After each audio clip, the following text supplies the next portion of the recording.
Hello, Matthew here with Madcapper Studios, and in this video I was going to hopefully review easily, quickly, efficiently the digital sign-in form, what it is, how to use it, and why we want you to implement this strategy in your business. Whether it's a medical office, a dental office, a local business, this can help. So what is a digital sign-in form? Well, this is a Android Samsung Galaxy 10-inch tablet. And basically, we have taken the idea of the pencil or pen and clipboard of where people sign in their name and their phone number and email address to sign in, and we've taken it digital. So on your Android device, whether it's one you got from us or one that you've had and we've programmed it for you, you will have a button right in the middle that says sign in form. If you don't have that button, talk to us and we'll get that set up for you. The button is just a shortcut to a web page. That's all it is, a shortcut to a web page. And if I open it up, it looks like a form, except this is a digital sign-in form, hence the name. On this form, you will see that it asks for your first name, last name, mobile phone number, and email address. The reason why we collect that information is so that we can follow up with the customers or patients on their cell phone, via text messaging, or on their email to ask them to give us feedback, which will hopefully lead to online reviews. Now let's jump over here to my computer, and I'm going to open up Dr. Stewart's Android device. Okay, here we are on Dr. Stewart's Android device, his digital sign-in form. Now what I'm showing you here is actually my computer tying into his device. This way we can do support if we have to, or we can set it up more easily. So we always have access to the sign-in form in case anything goes wrong or if you need some help. So just remember that. So as you can see, this field right here says full name. So I'm going to go ahead and type my full name, Matthew Miller. And then I'm going to type in my phone number.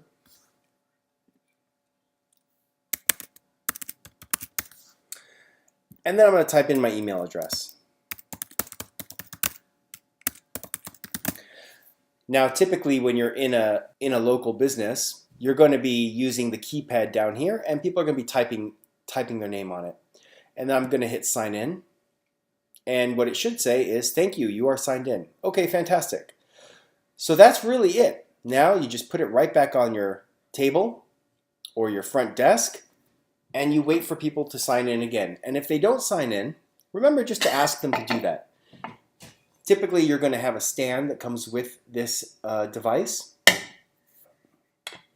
and your stand will just sit, and your device will just sit right on the stand, just like that.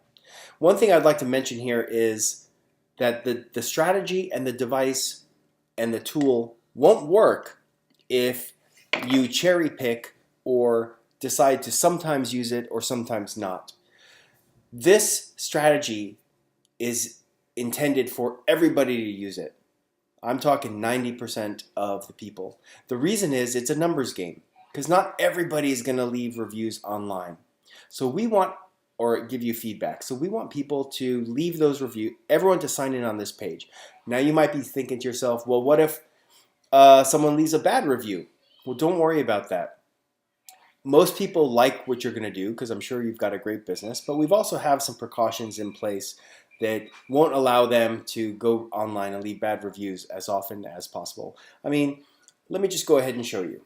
So here we are on my iPhone, and since I just put in my name, I'm going to get a text message that looks like this. Hi John, or in my case, hi Matthew. Please help us and give us feedback on your experience with us. So I'm going to go ahead and click that link. Now not everybody's going to click it, but some people are. And then a little prompt is going to show up that says, would you recommend us? Now, if I didn't want to leave your review, I would just hit no thanks. But if I did want to give you some feedback, I would hit yes. And we're going to have three options here, Google, Yelp, and Facebook. In this instance, I'm going to choose Yelp. It's going to search my iPhone for the Yelp app, which is really cool because if someone leaves a review on Yelp from their mobile device on a cellular data network, it's going to have more chance of sticking instead of being filtered away. So this person can now leave a 5-star review right here and there. in this area. Most people are going to just go ahead and hit the voice activated prompt system. As you can see here, it is writing everything that I say into the device, and then they're going to end the review. In this case, I am not going to leave this review, but I just wanted to show you how quick and easy it is for people to actually leave reviews online using their mobile devices. They don't even have to type. Okay, that being said, what do you do with all of the people that actually leave those reviews or sign into your sign-in form? This is a really good question, and I want to cover it here. You might want to transfer those people into your office software.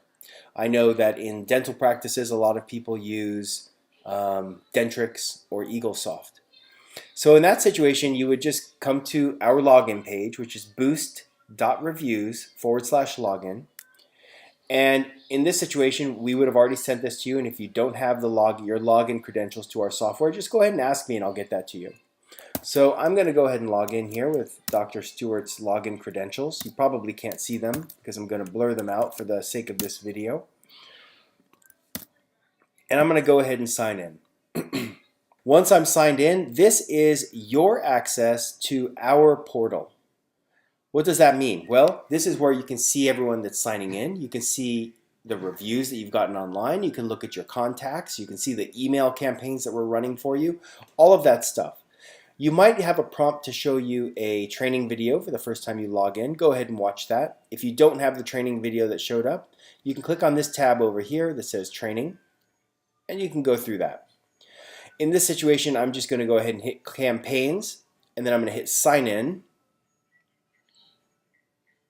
And I wanted to show you that it looks like Matthew Miller, that's me, is the first person that just signed in to this digital sign-in form. So let's say I've got 20 people that signed in this day, and I wanted to, or this morning, and I wanted to export them all into a spreadsheet so I could import them into my dental software.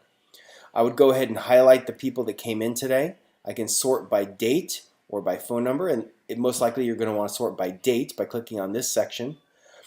And then you're going to highlight them all, the ones that you want to bring over. You're going to click actions. You're going to export as a CSV. I'm going to go ahead and open this CSV file, which is basically a spreadsheet, and just show you that you've got all the data you need to import into your software. I'm going to go ahead and click exit now. So for the sake of brevity, that is it. That is how to use the sign-in form. Remember, in order for this strategy to work, everybody must use it. If someone does not want to use it, well, you don't have to force them, but this is the protocol of your office now, or of your business. You need people to sign in so that we can find out who was there that day. If they don't want to be contacted, there is a little button right here. So if they don't want to be contacted by email or by text message, there is a little button right here which they can unclick or click, which means we won't follow up with them. One last thing that I'd like to mention is, you might be a chiropractor, for example, and you might have people come in every week for 2 months. Well, are they going to get follow-up messages every week for 2 months? The system is set up to have a fail-safe in place. So we only follow up with them via text message or via email once every 6 months. Meaning, if someone comes in regularly, they're not going to get hit up on a regular basis. They're only going to get hit up one time in a 6-month period for that series of text messages or emails. And we do follow, and we do a couple text messages. So it's usually 2 text messages and 2 emails. One other thing I'd like to mention is the digital sign-in form is for new patients or new customers that come into your office. We might also be running a campaign for existing or past patients or past customers. That's not this program. We do have a strategy for that, which is our email request campaigns. So as you can see here, the request campaigns or the thank you campaigns, this is where we actually follow up with if you have an email list of 500 to 2,000 people, this is where we follow up with those people 1 or 2 emails every single day over a 6-month, 12-month period to slowly get reviews online. Remember, you don't want to do any bulk emailing to send people to your Google or Yelp page because they will penalize you. It has to look as natural as possible. So if you're not doing an email feedback campaign with us, you might want to consider that because it's an ongoing, steady way to get reviews online. This is with past patients and customers, whereas the sign-in form is a ongoing, steady campaign to get people to leave reviews online for new and future customers.